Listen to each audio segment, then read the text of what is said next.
Fala, meu povo, como é que vocês estão? Beleza ou não? Daquele jeitão, aquele pique. Gente, vamos lá, vamos trocar uma ideia então, nosso G100 de hoje.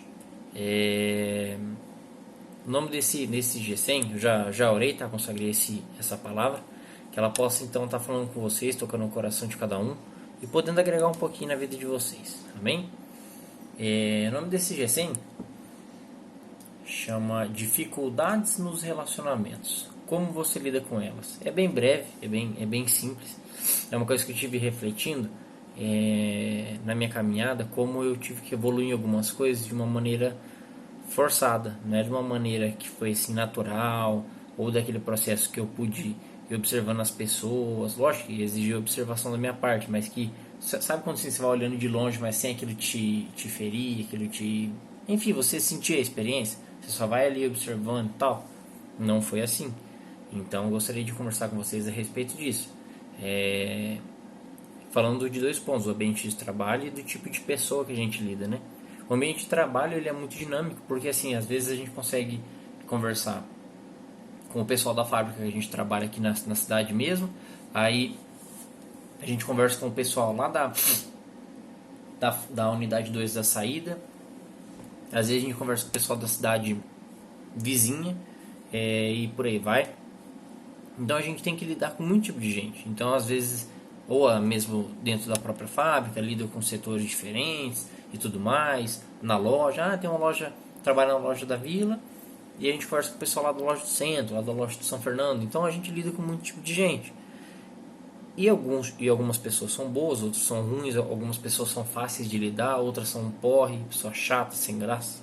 A gente exige muita paciência e muita sabedoria pra gente, né, poder ficar ali na linha certinho, poder, né, xingar a pessoa, enfim, a gente tem que mudar a nossa postura por causa dela. Então, mais ou menos sobre isso. Então, vamos lá. Gostaria de trazer versículo, claro, que fala em respeito disso.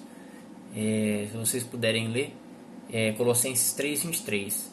Ele diz assim a respeito de... Na verdade, não é a respeito de trabalho, é a respeito de qualquer atividade que a gente for fazer, né? Tudo que fizerem, faça de todo o coração, como para o Senhor e não para os homens. Aí ele continua ali. Esse versículo, sempre quando eu leio ele, quando, enfim, ele tá ali na minha leitura, ou alguém fala, ele é autoexplicativo. Se é para fazer para o Senhor, é para fazer com excelência. Então, assim, seja no trabalho, numa atividade, numa tarefa, num curso, em algum trabalho manual, qualquer coisa, tudo tem que ser com excelência, tudo tem que ser como se fosse para Cristo, como se aquela pessoa que tivesse pedido fosse o próprio Cristo, para a gente manter sempre um padrão de qualidade, honrando aquilo que a gente aquilo que a gente aprendeu, aquilo que aqueles princípios que a gente sabe que eles não podem ficar somente na teoria, eles têm que ser executados, têm que ir para o lado prático da coisa, eles precisam existir, fazer diferença na nossa vida e na vida de outras pessoas. Outro versículo muito legal também é 1 Tessalonicenses 4, 11 e 12. Diz assim: portanto, meus irmãos, pedimos que façam ainda mais. Procurem viver em paz, tratem dos seus próprios assuntos e vivam do seu próprio trabalho, como já dissemos antes. Assim, aqueles que não são cristãos os respeitarão e vocês não precisarão viver às custas de ninguém. Então aqui fala que como é importante a gente cuidar dos nossos próprios assuntos e viver do nosso trabalho, né? Ou seja, tem pessoa que não gosta de trabalhar, tem pessoa que é preguiçosa, tem pessoa que é devagar, pessoa que é sono, tem pessoa que, enfim, ela teve ali as suas experiências, as suas experiências seria essa palavra a respeito do trabalho em si, e depois gerou um conceito a respeito, né? Mas a gente sabe que na vida adulta não tem isso. Então, você gostando ou não, você tem que ir. E se você puder ir com a mentalidade de fazer com excelência, melhor ainda. Vai ser menos dificultoso, menos pesado, menos, né?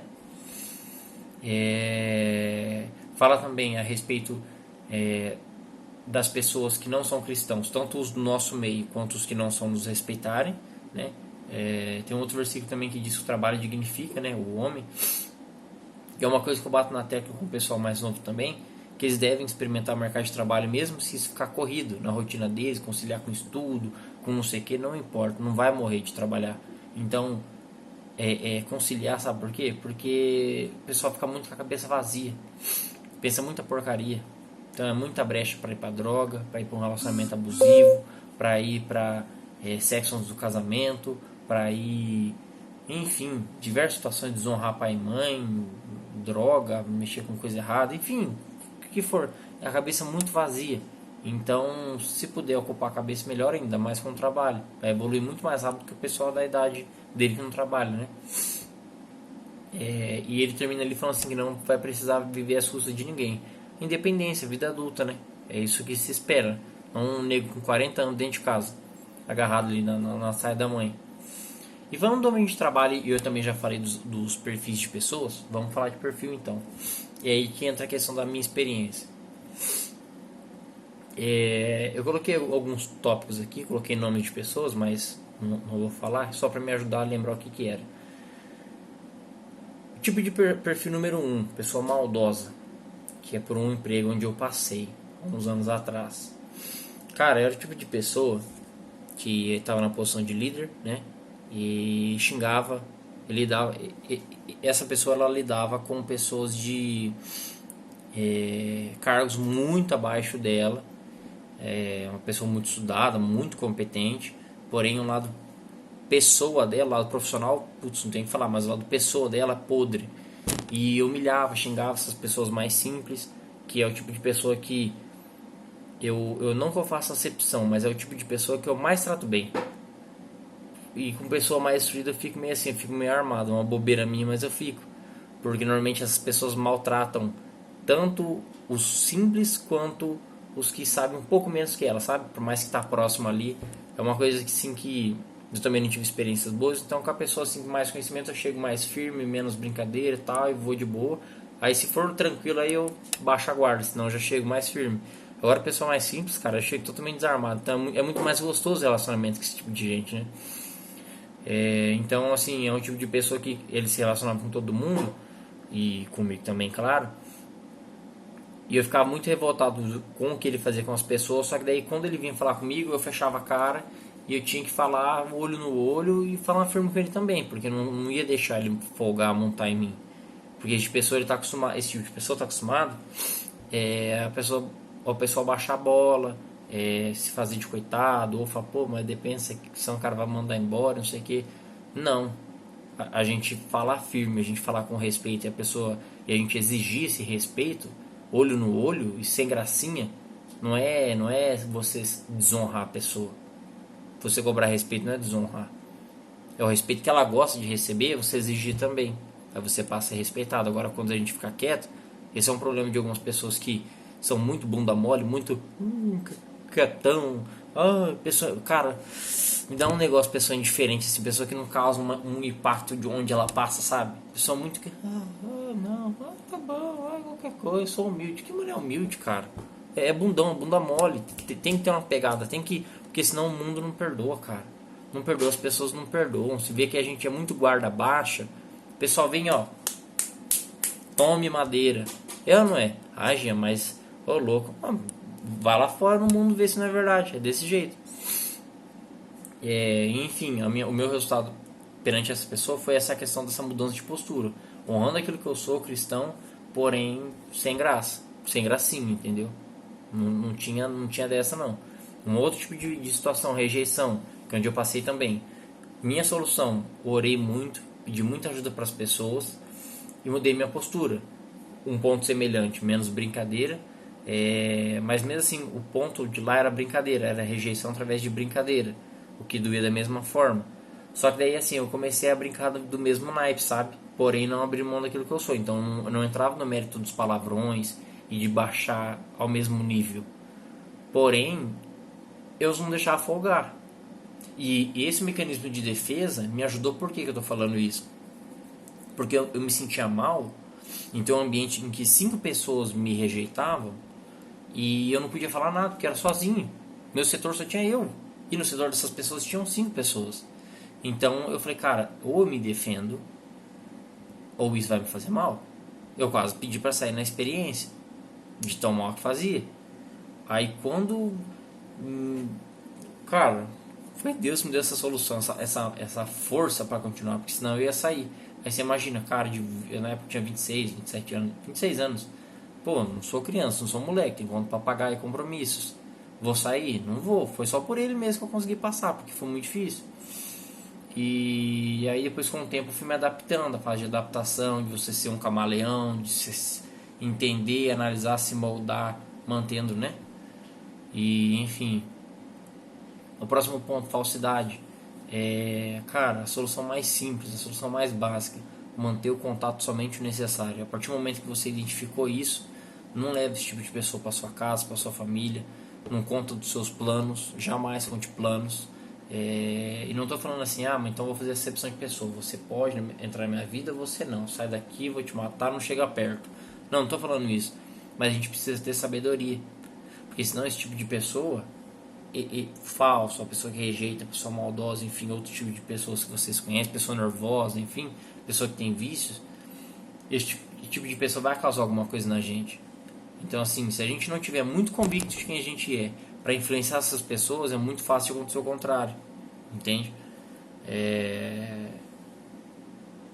Porém, o que cabe a gente, que a gente jamais deve abrir mão, é a questão do serviço, né, da gente manter aquilo que a gente é em prática, em ação, em coisas que aconteçam de fato, ouvir as pessoas, não deixar de ter a paciência, a bondade de ouvir as pessoas, que é uma coisa que muitas pessoas querem hoje em dia ser ouvidas, mas não tem quem escute. Ser bondoso, de ser servo mesmo, né? Eu já falei no primeiro ponto. É uma coisa que eu sempre comentei com vocês, não sei se vocês lembram. No GCM eu levava café pro pessoal assim, às vezes aleatoriamente, manhã, às vezes à tarde, para pessoas aleatórias. As pessoas ficavam meio assim. Cara, pra mim não é nada. Às vezes aí o cara fala assim, pô, mas pra mim você não pega, velho, não sei o que. Eu falei, não, eu vou pegar. O cara, não, que isso, tô brincando, não, que isso. Às vezes o cara até chamava de garçom, de zoeira, assim, sabe, tanto que eu levava. Mas eu não ligo, é serviço. Então, o que um café vai me humilhar? O que um cafezinho, levar um café pra alguém vai me fazer menos macho, menos homem, menos cristão, menos, enfim, do que outra pessoa? Nada, não vai me diminuir em nada. E muito pelo contrário, vou estar servindo, vou estar levando amor, vou estar levando essa atenção que muitos não têm, né? E para fechar esses pontos positivos, né? Refletir o amor de Cristo em ações. Eu acho que isso fecha tudo que eu falei. E uma última frase, não abra mão da sua essência por causa do ambiente de trabalho, mais vale aquilo que você é do que te cobram para você se tornar. Então pensa como isso é forte, como isso é sério. Porque assim, às vezes você não encontrando uma solução para o seu problema, você se amolda. Então você antes não bebia, mas como o pessoal fala, não bebe cerveja, não sei o que, é pai, é capado, mulher não deixa sair, a mulher não deixa ele no jogar sinuca, não sei o que. Aí você começa a beber, começa a fumar, começa a se enturmar. Com a necessidade de ser aceito, você se molda. Então não faça isso não. Nada te impede de ele jogar uma sinuca com os caras, mas você não precisa beber só porque eles bebem. Exemplo bobo, mas você não precisa se amoldar tanto assim, entendeu? Você pode ali falar a mesma linguagem, adaptando para a sua realidade. Pode ir no lugar onde eles vão jogar uma sinuquinha, beleza, show, mas não precisa beber. Então assim, é aquela mesma inteligência que Jesus tinha. Ele sentava na roda dos escarnecedores, tinha contato com prostituta, mas não comprava o produto, né? não consumia aquilo, desculpa, melhor dizendo, não consumia aquilo. Enfim, do pessoal que bebia muito, não se embebedava. Vocês entenderam a questão de não se contaminar? É isso que eu quis dizer. E é isso. Que essa palavra possa estar falando com vocês, tocando na vida de vocês. Se vocês tiverem alguma dificuldade nesse sentido, alguma coisa que a gente puder ajudar, a gente está à disposição. E vamos conversando. Beleza? Fique com Deus. Deus abençoe vocês. Tamo juntos.